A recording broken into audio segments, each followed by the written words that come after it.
जय माता दी। आज नर्मदा जयंती पर आइए सुनते हैं माँ नर्मदा की यह कहानी। प्राचीन धर्म ग्रंथों में जिस रीवा नदी का जिक्र हुआ है वह भारत की एक पवित्र नदी नर्मदा है। कहते हैं गंगा में स्नान करने से जो पुण्य प्राप्त होता है वह नर्मदा नदी के दर्शन मात्र से ही प्राप्त हो जाता है। इस नदी का हर कंकड़ शंकर के समान है, जिसे नर्मदेश्वर महादेव के रूप में पूजा जाता है।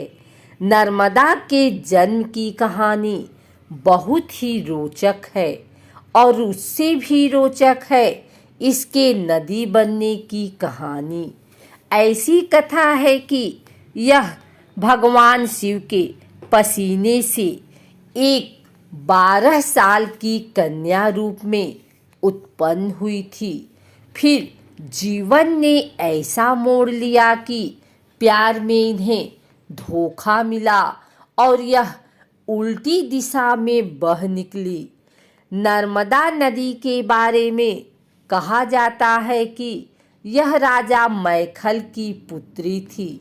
नर्मदा के विवाह योग्य होने पर मैखल ने उनके विवाह की घोषणा करवाई। साथ ही यह भी कहा कि जो भी व्यक्ति गुलबकावली का पुष्प लेकर आएगा, राजकुमारी का विवाह उसी के साथ होगा। इसके बाद कई राजकुमार आए, लेकिन कोई भी राजा मैखल की शर्त पूरी नहीं कर पाया। तभी राजकुमार सोनभद्र आए और राजा की गुलबकावली पुष्प की शर्त पूरी कर दी। इसके बाद नर्मदा और सोनभद्र का विवाह तय हो गया। राजा मैखल ने जब राजकुमारी नर्मदा और राजकुमार सोनभद्र का विवाह तय किया तो राजकुमारी की इच्छा हुई कि वह एक बार तो उन्हें देख लें।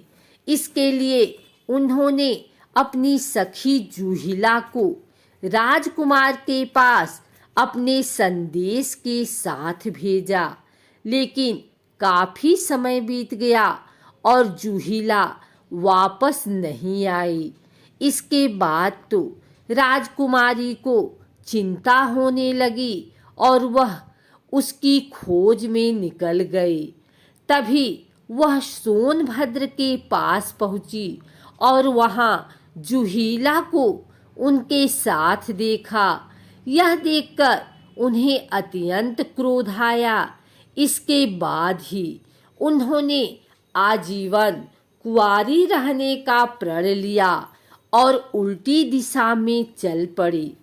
कहा जाता है कि तभी से नर्मदा अरब सागर में जाकर मिल गई। जबकि अन्य नदियों की बात करें तो सभी नदियां बंगाल की खाड़ी में मिलती हैं।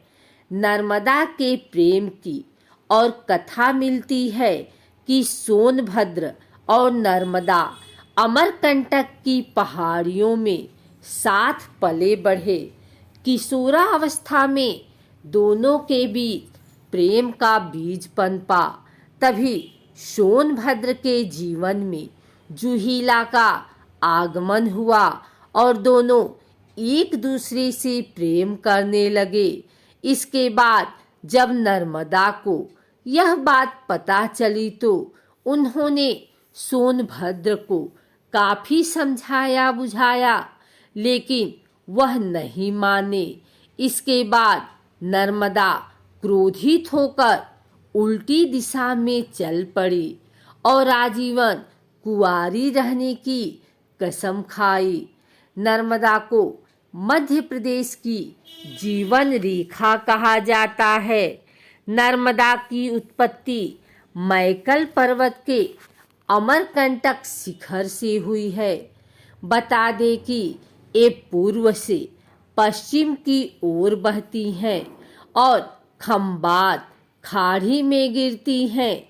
नर्मदा भारत के अंदर बहने वाली तीसरी सबसे लंबी नदी है।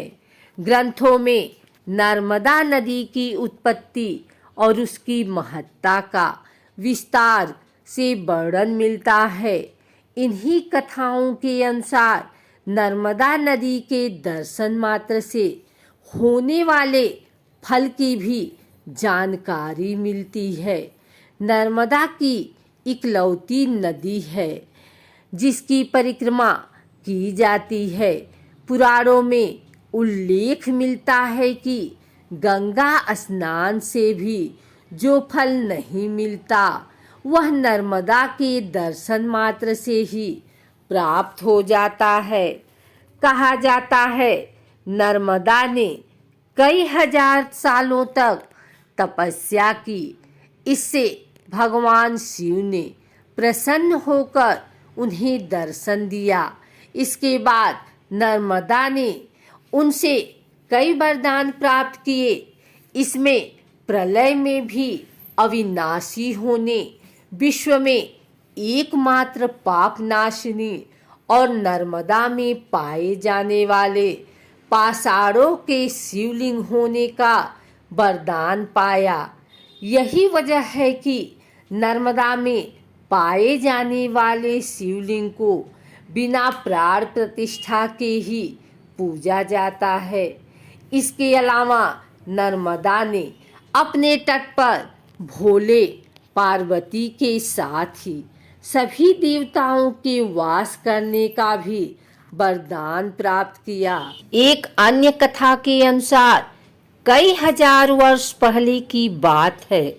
नर्मदा जी नदी बनकर जन्मी, सोनभद्र नद बनकर जन्मा। दोनों के घर पास थे। दोनों अमरकंट की पहाड़ियों में घुटनों के बल चलते, चिढ़ते, चिढ़ाते, हंसते, रूठते। दोनों का बचपन खत्म हुआ। दोनों किशोर हुए। लगाव और बढ़ने लगा। गुफाओं, पहाड़ियों में ऋषि, मुनि व संतों ने डेरे डाले। चारों ओर यज्ञ पूजन होने लगा।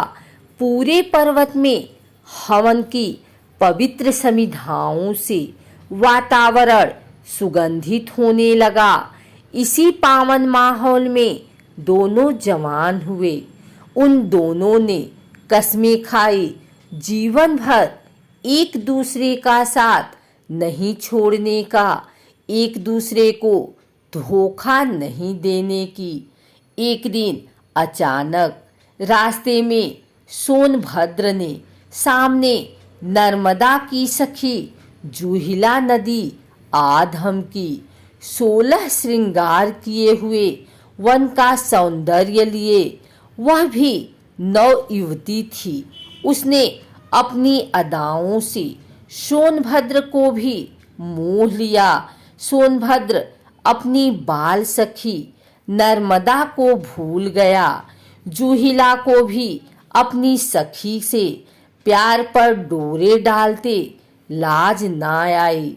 नर्मदा ने बहुत कोशिश की सोनभद्र को समझाने की, लेकिन सोनभद्र तो जैसे जूहिला के लिए बावरा हो गया था। नर्मदा ने किसी ऐसे ही असहनीय क्षण में निर्णय लिया कि ऐसे धोखेबाज के साथ से अच्छा है इसे छोड़कर चल देना। कहते हैं तभी से नर्मदा ने अपनी दिशा बदल ली। सोनभद्र और जूहिला ने नर्मदा को जाते देखा। सोनभद्र को दुख हुआ।